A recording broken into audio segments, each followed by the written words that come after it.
মানুষের জীবন কখন যে কোথায় গিয়ে দাঁড়ায় এটা একমাত্র আল্লাহ তাআলাই ভালো জানে। আসলে আমরা যারা মানুষ তাদের হাতে আসলে কোনো কিছুই থাকে না। আমরা ভাবি এক আর আমাদের জীবনযাত্রা হয়ে যায় আর এক। তো আসসালামু আলাইকুম ভিউয়ার্স, সবাই কেমন আছেন?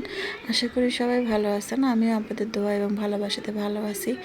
আজকে কয়েকদিন যাবতীয় কোনো ধরনের ভিডিও আসলে আমার আইডিতে দেওয়া হচ্ছিল না। তারপরে চেষ্টা করলাম যে না, আজকে ছোট্ট একটা ভিডিও আপনাদের সাথে শেয়ার করে ফেলি।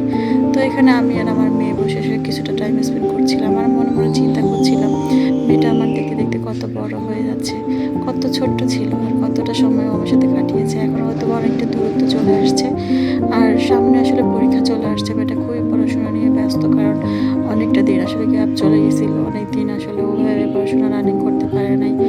তো ওই গ্যাপগুলো পূরণ করার চেষ্টা করছে, যেহেতু পরীক্ষা চলেই আসছে আর কয়েকদিন বাকি আছে, মাত্র 30 দিন সম্ভবত। তো এরপরে আমি চলে গেলাম ওকে পড়াশোনা করতে দিয়ে, রান্না বান্না করতে, কারণ শরীর ভালো থাক বা মন ভালো থাক না থাক আসলে খেতে তো হবেই। না খেতে আসলে কোনো মানুষ থাকতে পারবে না।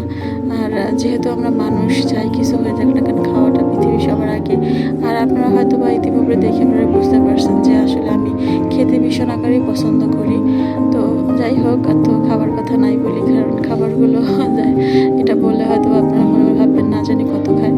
তো এরপরে রান্না বান্না তো শেষ করতেই হবে, যত কষ্টই হোক না কেন। যেহেতু আমার কাজ করতে একটু সময় লাগে, সুস্থ মানুষের মতো আমি হয়তো দৌড় দিয়ে ঝাঁপ দিয়ে আসলে ওভাবে কাজ করতে পারি না, তাই আমি একটু সময় হাতে নিয়ে কাজগুলো করার চেষ্টা করি।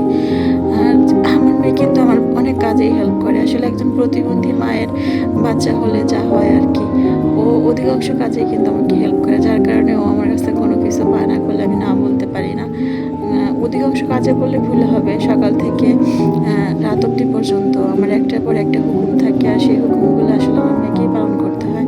যেহেতু আমার বাসায় আমি আর আমার মেয়েই থাকি, আর কেউ থাকে না। আর আমার হেল্পিং হ্যান্ডের কাজও পছন্দ হয় না, কারণ তারা একটা করতে বললে অন্যভাবে করে দেয়। এই জন্য আর যত কষ্টই হোক না কেন আমি হেল্পিং হ্যান্ড দিয়ে কাজ করাই না।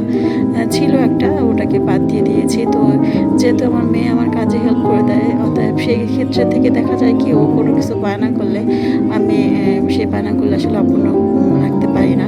আর ওর মাঝে মধ্যে বায়নার মধ্যে থাকে হচ্ছে এই ধরনের খাবারগুলো, ও এই বাইরের খাবারগুলো ভীষণ আকারে পছন্দ করে, তো মাঝে মধ্যেই বায়না করে ফেলে।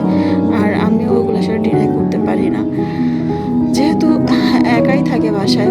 ওকেও তো একটু মনে করেন ওর খেয়াল খুশি মতো চলতে দিতে হয়। আমি জানি এগুলো যদিও হেলদি খাবার না, তারপরেও ও চাইলে আমি সব মুখের উপর না বলি না, মাঝে মধ্যে বলি আবার মাঝে মধ্যে দেবার চেষ্টা করি। তো সবাই আমার পরিবার এবং আমার মেয়ের জন্য দোয়া রাখবেন। আমার মেয়েটার উপর দিয়ে আসলে অনেক বড় একটা দুর্ঘটনা ঘটে যাচ্ছিল, আল্লাহ তাআলা ওকে সুস্থ রাখছে, ভালো রাখছে, এটাই আমি আল্লাহর কাছে লাখ লাখ শুকরিয়া আদায় করি।